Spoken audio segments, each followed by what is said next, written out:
Richard Fox with a clear run and a time then of 1 minute 33.5 seconds, which puts him in second place behind the surprise leader at the halfway stage, the New Zealand canoeist Donald Johnston, who also had a clear run and a time of 1 minute 31.7. For the second course, we've moved downriver to the Bala Mill Fall just above the town, and it's Viv Golding who starts the second run with that spectacular sliding start, and it's very steep, almost totally submerged. And now into the 3 Grand Prix gates at the top of the course. Yeah, going down now, down the Grand Prix section, there's 3 gates. She's approaching the 3rd one now. Moving nicely through the water, getting herself set up now for the 2 reverse slalom gates. Concentrating very hard now as she goes through the 2 gates, which brings her out on top of the Mill Fall. Now she's got to make a loop around another slalom pole and then across the flow, and then she'll come down the fall itself, and that really is quite spectacular.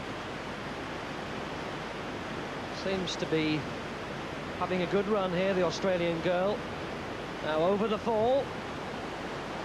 Disappears momentarily, but soon bobs back into sight. Now she's got to push the paddle through the tyre, and the forerunners had quite a bit of difficulty, and she's had trouble as well. So that's a penalty. Although she looks as though she's going to go back and have another go. The tyre has been positioned there, John, right above that rock, and that really is a devil. Yeah, it's really difficult, and now she's sorted it out. It doesn't matter if she pulls the tyre down, but she's sorted herself out, saved the 10-second penalty, lost a bit of time, but moving down now to the 360-degree gate.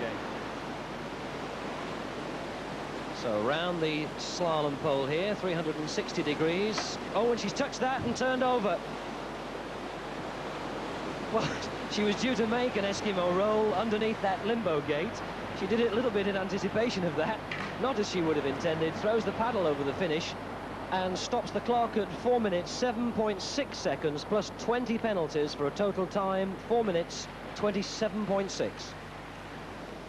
Only one C1 paddler has reached the final, and this is him, David Hearn, the world champion, who starts the clock at 1 minute 59, which is his time from the first run. Yeah, David's kneeling in his boat here using a single paddle, and you see he has an advantage here because the water's very deep, so he can get full strokes in, so he can move the boat very quickly through this fast-flowing water. He's clearing the end of the Grand Prix section there and coming to the reverse section, so he spins the boat very quickly, and he looks to have a very good time up to now, though he has got a lot of work to do. David, of course, was in 6th place behind Gail Allen, the British lady canoeist. He'll certainly want to try and get ahead of the lady. He hasn't really got any chance of challenging for the Paddles Up trophy. He's really got too much time to make up.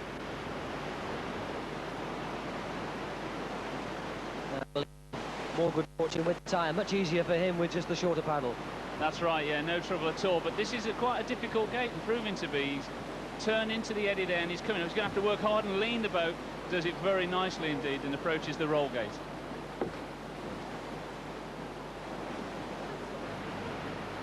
Oh, I thought he'd forgotten to throw his paddle, but he remembered just at the last minute. Stops the clock, 3 minutes 4.4.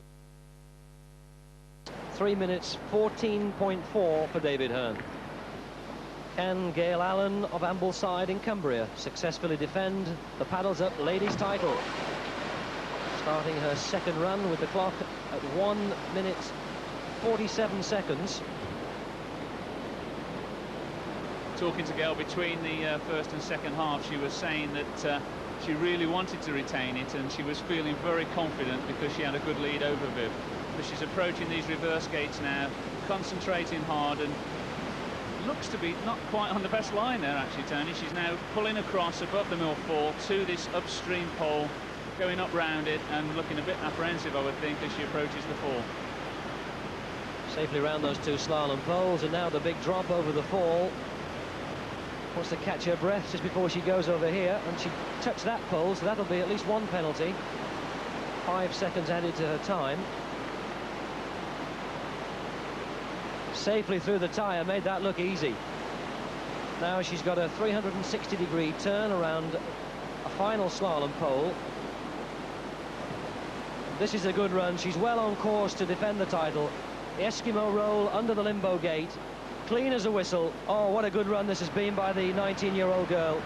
Over the finishing line with the paddle, 3 minutes, 1.2 seconds, plus the penalties, which are just 5.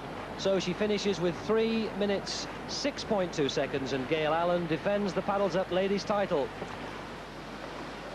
Manuel Brissot of France needs to make up about 14 seconds to challenge for this Paddles Up title, and he can't afford to have any penalties. He was the quickest man on the first course, but he picked up 15 penalties, and that pushed him back to 4th place. So he's got to be clear here, John, down this second course.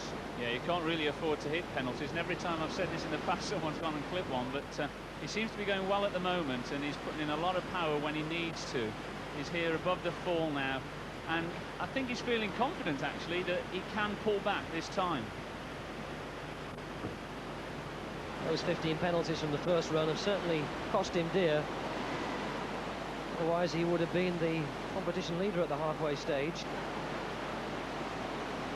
Steadying himself to put the paddle through the tyre, tried to be a bit clever and lost it for a second, and was very lucky that it floated straight back into his hand. That's right, yeah, he was very lucky there, and he'd obviously thought about that because he did slow up a lot. But this now is quite a difficult manoeuvre as he comes out and comes to the roll gate, looking clean at the moment. Touched the red part of the roll gate, but not the white bar. Long time coming up, and he's almost under the finish. Manages to get the paddle up and airborne just in time, otherwise that would have been 10 penalties. His time was 2 minutes 56.5. No penalty points incurred, so that's the finishing time for Brissot of France, and that really is a good target for the others to aim at. For Britain now, Melvyn Jones from Birmingham. 1:38, 1:39 was his time from the first run, so that's where he starts the clock. And he'll have heard the time from the Frenchman relayed down from the finish, 2 minutes 56.5. He's got to get down this course in just about 1 minute and 10 seconds and clean. Yeah, he needs to be clean. He needs not to touch anything, and he was very worried about the passing the paddle through the tyre, but I've just seen him clip a pole there, so he's already got a 5-second penalty. Well, it might not be too disastrous if he doesn't touch any more.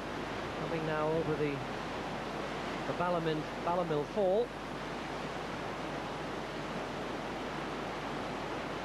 So that awkward tyre, very clean. Now the 360 degrees back around the slalom pole, pulling out of the current and into the little eddy up the backwater. Quickly round that was neatly done, and now the roll. 5 seconds to add to that, remember. He could get inside Brissot's time, and the time 2 minutes 49.2 for Jones, plus 5 penalties, a total of 2 minutes 54.2, which puts him into the lead with just 2 competitors left.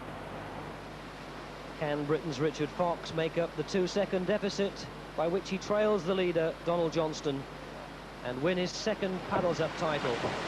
Oh, he was almost turning before he hit the water there, coming off the slide.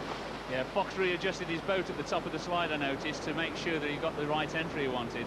And he's going really, he looks very determined as he comes down to this Grand Prix section, pulling his boat. And in fact, he's paddling the same boat as he put through the tunnel. And I thought he was going to change it for the second half, but he hasn't, and he's going very quickly indeed. Well, let's hope the running repairs are watertight and he doesn't start shipping any of this River Troer in, because if he does, he'll have serious problems. He's not having any so far. Surging down this fast-flowing river now. No mistakes here. Oh, God. Oh, so close to losing the paddle. Now just this slalom 360-degree turn. He's again almost turning before he'd gone up, and he's touched it. So that'll be 5 penalty points. Safely under the roll. Now throw the paddle over the finish. 2 minutes 39 seconds, and the paddle didn't go over the finish to give him a total now of 2 minutes 54 seconds, and he's not a happy man.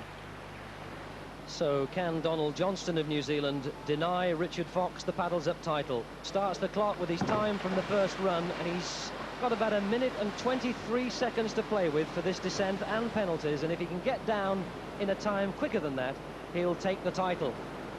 I think all he really has to do is get down this course clean, and he will have definitely known what Fox has done. And I think the adrenaline's running very hard through him here as he comes down. He's concentrating as much as possible, approaching this second reverse gate. He swept through those two gates with no trouble at all. I think perhaps a little bit dangerously, but he's getting away with it. Yeah, I think you'll find he picked a 5 up on that second reverse gate as he exited with the back of this boat. But he's coming over Mill Fall now, and this is a tricky manoeuvre. The boat's got sideways onto the current. That's lost him a few seconds. Now got it straight again. No trouble with the tyre, and he could well be on his way to the title. Just the 5 penalties so far.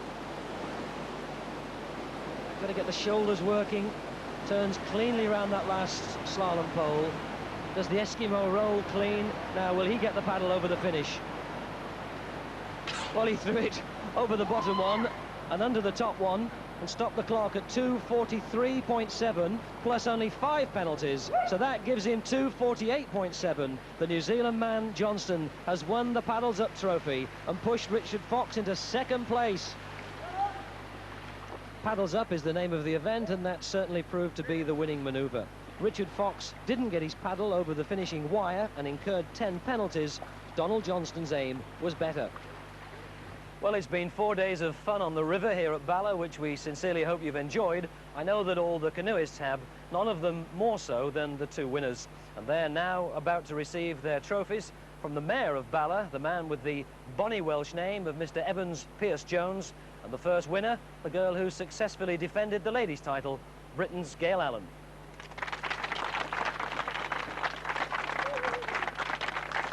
How are you? It gives me great pleasure to present you with this lovely, lovely trophy.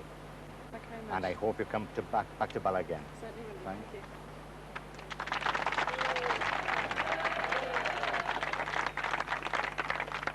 And the winner of the men's title, Paddles Up 1985, all the way from New Zealand, Donald Johnston. Hello, how are you? I'm going to present you now with this lovely, lovely trophy and give my regards to the people of Latin Country. Thank you very much indeed.